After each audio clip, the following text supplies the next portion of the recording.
Hello बच्चों, क्या हाल चाल। आई होप कि आप बढ़िया होंगे। तो मैं आज आपके लिए लाया हूँ खूबसूरत सा लेक्चर जो कि आपका होगा मैथ का। और ये आपका चल रहा है क्लास 10th का, यानी कि बोर्ड एग्ज़ाम। और इसमें आपका जो मार्क्स होगा जितना बेहतर आएगा आपके लिए क्या होगा, लाभदायक होगा।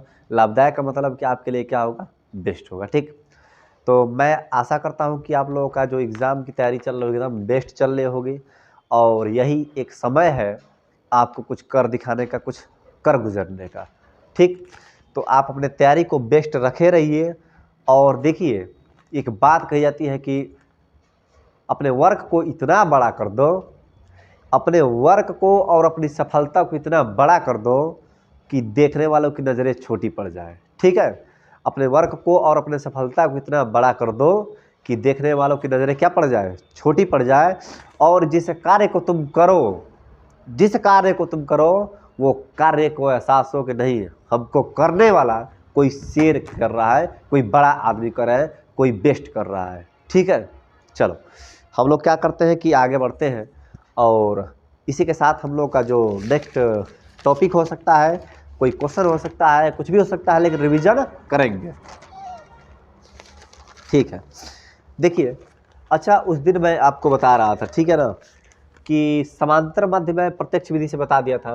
अब थोड़ा सा बात कर लेते हैं कल्पित माध्य। क्या चीज़ है?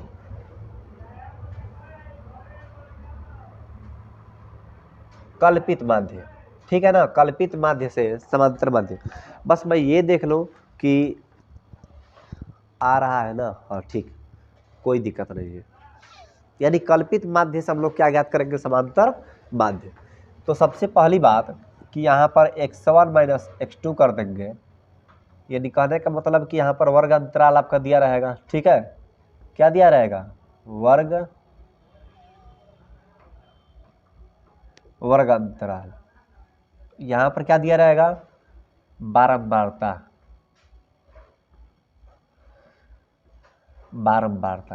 ठीक, तो अगर मान लीजिए यहाँ पर क्या दे दे, 10 दे दे, 10 मतलब 0 से 10, 10 से 20, 20 से 30, 30 से 40, 40 से 50 और 50 से 60।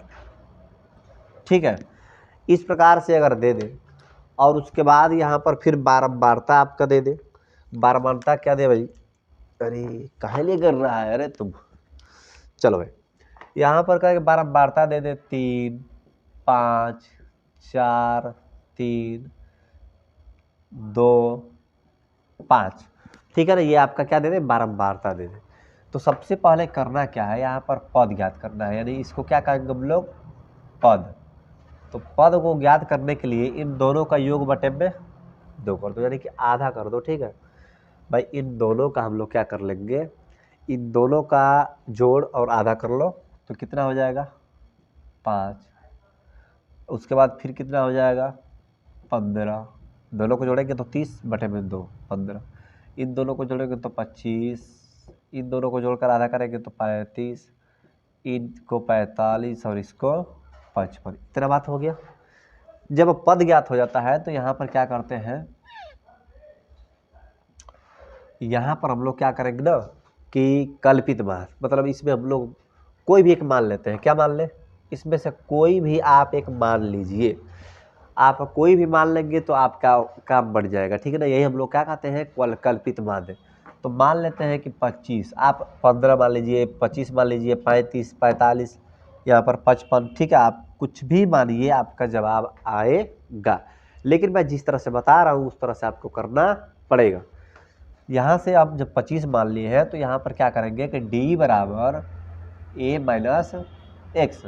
ये आपका x का काम करता है और ये किसका काम करता है, a का काम करता है। ठीक है, तो अब देखिए 25 में से हम लोग क्या करेंगे भाई, 25 यानी कि a माइनस, यहाँ पर ऐसे कर लेंगे ना, x माइनस ए, एक्स माइनस ए। ठीक है, x माइनस क्या कर लेंगे, a। तो अब यहाँ पर हल करेंगे तो कितना हो जाएगा, इसको घटाइए तो 5 में से 25 गया कितना हो जाएगा, 20। यहाँ पर 15 में से 25 गया भाई माइनस में होगा, ठीक है ना। यहाँ पर देखिए आप जब करेंगे कि 5 माइनस 25 तो कितना हो जाएगा -20। यहाँ पर वैसे 15 में से अगर ये ख़त्म हो गया तो कितना हो गया -10। यहाँ पर 0, यहाँ पर अब कितना हो जाएगा 35 में से 25 गया 10। यहाँ पर कितना हो गया तो 45 में से यानी कि 20, यहाँ पर कितना हो गया 25 नहीं 30 हो गया, ठीक है। कहने का मतलब ना कि इसी में से इसको घटाना है। 5 में से 25 को यहाँ पर लिख दिए, 15 में से 25 को यहाँ पर लिख दिए, और 25 में से 25 को यहाँ पर लिख दिए, 35 में से 25 को 10 यहाँ पर लिख दिए, 45 में से 25 इसको यहाँ पर लिख दिए, 55 में से 25 30 लिख दिए। अब मेरे भाई यहाँ पर करना क्या है कि अब यहाँ पर एफ डी ज्ञात करिए। क्या ज्ञात करिए एफ डी। तो एफ ये है आपका बारंबारता और ये डी आया है तो 20 23 60 -60। अब देखिए यहाँ पर 5 दहाई में 50 -50। अब 0 यहाँ पर हो जाएगा, यहाँ पर क्या होगा 10 तिहाई 30, यहाँ पर क्या हो जाएगा 20 दूना के 40, यहाँ पर क्या हो जाएगा तो 30 पचे 150। अब आप सिग्मा एफ डी ज्ञात करें, सिग्मा एफ डी ज्ञात करें। तो देखिए पहली बात कि 6 5 11 110 हो गया, 110 माइनस में हुआ और ये दोनों सब जोड़ेंगे तो 40 30 70 70 और 7 5 12 यानी 220। इनको हल करेंगे तो कितना आ जाएगा तो 110 हो गया sigma F D. Sigma F को भी हम लोग ज्ञात कर लें, सिग्मा एफ को भी तो कितना हो जाएगा 4 यानी 3 5 8 8 4 12 12 3 15 15 2 17 17 5 23 यानी कितना हो गया 23। यानी 5 3 8 8 4 12 12 3 15 15 7 22 ना, यानी 8 4 12 12 3 15 15 2 17 17 5 22। अब क्या करते हैं हम लोग कि सिग्मा एफ हो गया सिग्मा एफ डी हो गया तो समांतर माध्य का सूत्र क्या होता है, समांतर माध्य का सूत्र होता है कि ए प्लस सिग्मा एफ डी बटे में सिग्मा एफ। तो ए कितना है 25, ये सिग्मा एफ डी का मान कितना आया 110 और सिग्मा एफ का मान कितना बच्चा, सिग्मा एफ का मान 22। तो देखो कटा दो तो 11 दहाई में 110 और 11 दूना 22 और ये 5 बार यानी कि इसका आंसर आ जाएगा कितना 30। ये आपका क्या हो गया 30 इसका आंसर हो गया। आपको बस दिख रहा है क्वेश्चन, अगर दिख रहा है तो बहुत बढ़िया, बाकी तो सब सही है।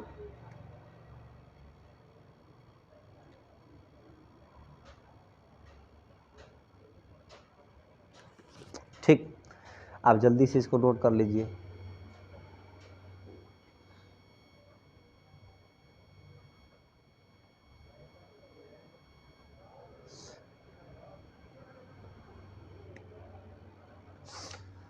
आप जल्दी से इसको क्या कर लीजिए नोट कर लीजिए, ठीक है। आप जल्दी से इसको नोट कर लीजिए।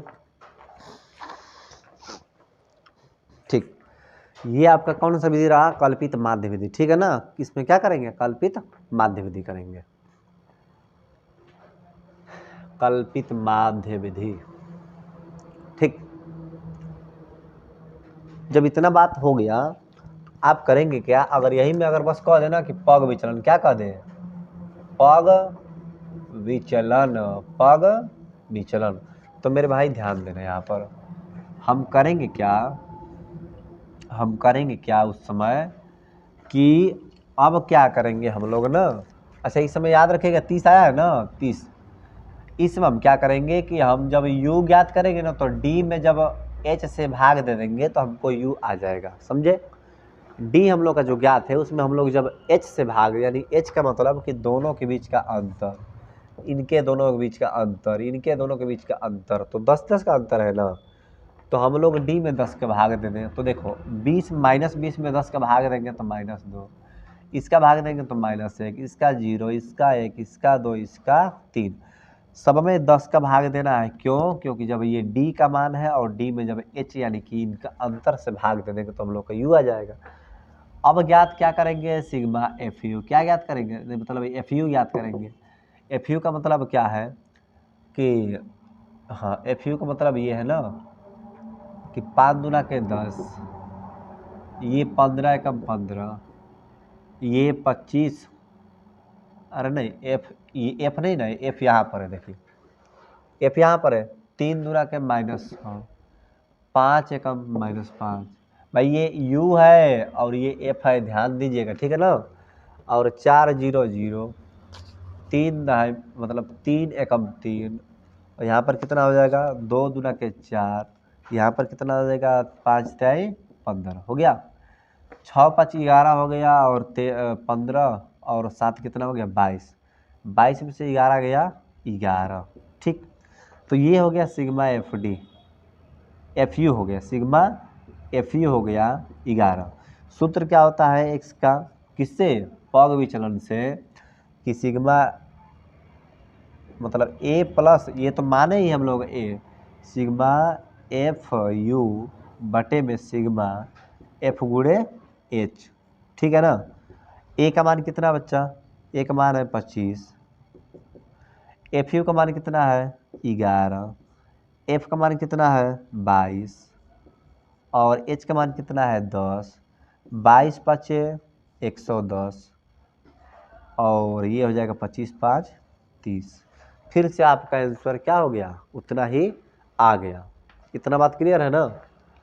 जब इतना बात क्लियर हो जाएगा तो यानी कहने का मतलब इसी प्रकार से हम लोग अब प्रत्यक्ष विधि से देखेंगे, क्या करेंगे, प्रत्यक्ष विधि से, ठीक।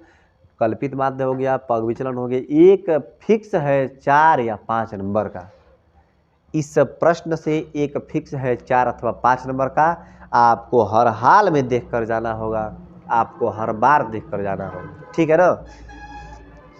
क्योंकि ये वैसे क्वेश्चंस है, वैसे थ्योरी है जो कि बार बार एग्जाम में देखने को मिले हैं, ठीक। आपकी यही मेहनत ना आगे के लिए साकार करेगी आपके सपनों को, आपकी यही मेहनत आपके जो रास्ते हैं, मंजिल तक जाने के लिए जो रास्ते हैं उसको सीधा करेगा। आपका यही मेहनत आपको एक बेहतर इंसान बनने पर मजबूर करेगा। देखिए, मजबूरी समझिए किसी का, लेकिन मजबूर मत बनिए, ठीक है। आप किसी की मजबूरी समझिए, लेकिन उसको एहसास ना होने दीजिए कि आप उसके लिए क्या है, मजबूर है। जिस दिन एहसास हो जाएगा उस दिन आपकी वैल्यू उसके जीवन में, उसके नज़र में एकदम कम हो जाएगी। इसलिए आप किसी की मजबूरी समझिए, किसी के लिए मजबूर मत होइए। आगे देखिए,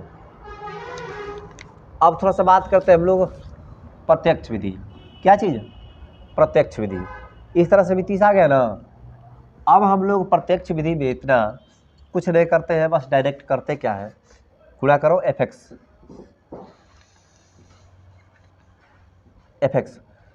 3 5 ते 15, 15 पचे 75, 25 चौका 100, 35 ते 105, 45 दूना के 90, और ये कितना हो जाएगा, 55 पाँचे 50 25, और 50 25 2 27। अब करना क्या, सिग्मा एफ एक्स कर दो, जोड़ो भाई। तो ये हो गया 90, हाँ 90 हो गया, और 90 का 90 यानी 180, 180, और ये 100 280, 280, और इसमें का 200 480, 480, और ये 80, तो 480। अरे भाई इसको करेंगे क्या, फिर से एक बार, 90 90 180, 180 280, 280 480, 480 580, 580, और 660, 660। तो सिग्मा यानी ऐसे करते हैं ना, सिग्मा एफ एक्स बराबर बटे में सिग्मा एफ, तो भाई इसको करेंगे तो 660 है, और ये कितना है 22 है, 22 त्याई 66, आंसर 30। आपका किसी भी तरह से आंसर कितना आएगा, उतना ही आएगा। आप जल्दी से क्या करिए, नोट कर लीजिए, ये तीनों विधि में एक ना एक आना ये एकदम तय है।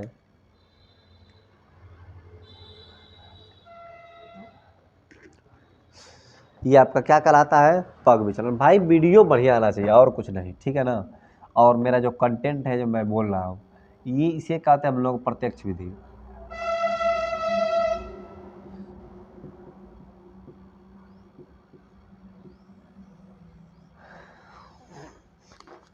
ठीक है,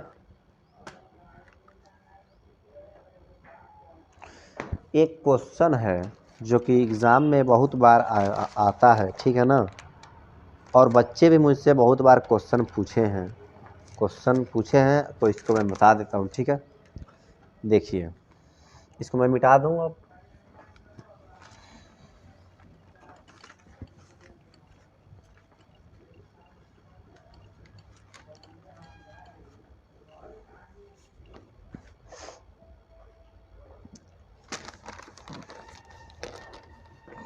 कह रहे ना कि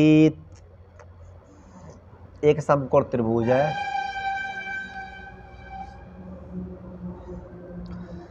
इसमें कह रहा है कि जो BL है, यानी कि A समकोण है, B और ये C हो गया। कह रहे कि जो BL है ना, ये माध्यिका है किसकी? AC की, और CM यहाँ पर है, ये माध्यिका है।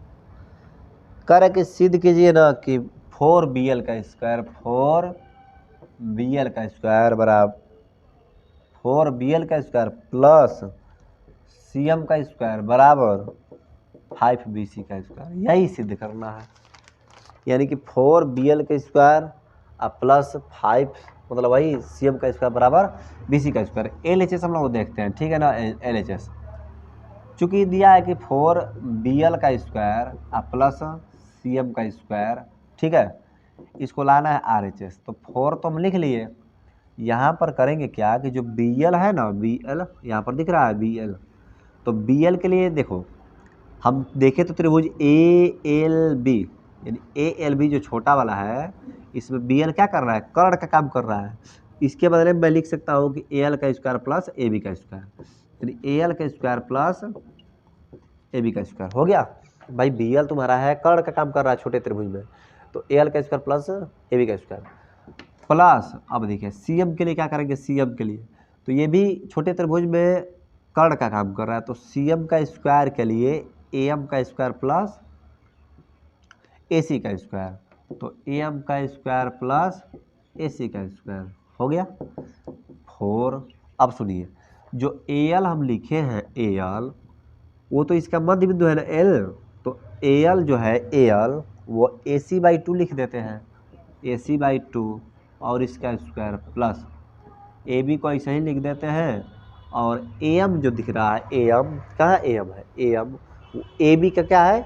आधा है, तो AB/2 लिख देते हैं, उसका स्क्वायर कर देते हैं, यहाँ पर AC स्क्वायर हो गया। तो 4 और इसको AC का स्क्वायर बटे में 4 और AB का स्क्वायर प्लस AB का स्क्वायर बटे में 4 प्लस यहाँ पर क्या हो जाएगा? AC का स्क्वायर हो जाएगा। तो अब सबसे गुणा कर देते हैं, सबसे गुणा कर देंगे तो कितना हो जाएगा? तो 4 AC का स्क्वायर बटे में 4 प्लस 4 AB का स्क्वायर प्लस 4 AB का स्क्वायर बटे में 4 प्लस 4 AC का स्क्वायर। तो ये तो ख़त्म हो गया। अब देखिए AC का स्क्वायर यहाँ पर 1 है और यहाँ पर 4 है, तो ये और ये कितना हो जाएगा? 5 हो जाएगा ना। तो 5 AC का स्क्वायर प्लस 5 AB का स्क्वायर,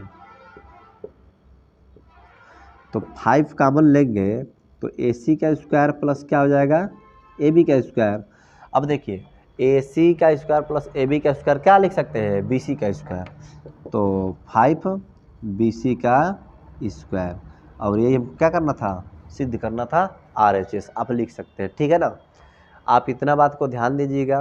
तब तक लिए बाय। आप बहुत बढ़िया से एग्ज़ाम दीजिए। आज बस ऐसे ही ला दिए ताकि आप लोग की जो भी है आप लोग से कनेक्ट हो सके और बढ़िया से आप लोग तैयारी कीजिएगा। इसके लिए मैं कुछ टिप्स दे दूंगा और उसको आप नेक्स्ट वीडियो में आप ज़रूर देखें, ठीक है ना। इससे जस्ट नेक्स्ट वीडियो आएगा कल से पहले, एग्ज़ाम देने जाने से पहले एक बार आप क्या कर लीजिए, ज़रूर देख लीजिएगा। तब तक के लिए बाय।